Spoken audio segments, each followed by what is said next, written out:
দুটাতে 9 আছে না কমন লওয়া sec square a minus 10 square a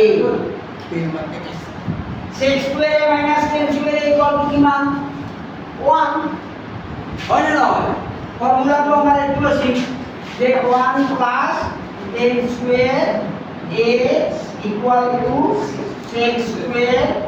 a তাহলে 1 এর মান উলিয়াবলে আমি কি করিব লাগিব sec স্কয়ার a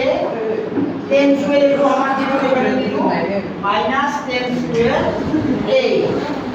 তাহলে sec square a minus 10 square a মানে 1 গতিকে আমি ইয়াতে যদি 1 লিখো এইখিনিৰ কাৰণে যদি 1 লিখো তেতিয়া মান পাম 9 তাহলে অপশন কোনটো শুদ্ধ অপশন কোনটো শুদ্ধ এনসার হ'ব আমাৰ কোনটো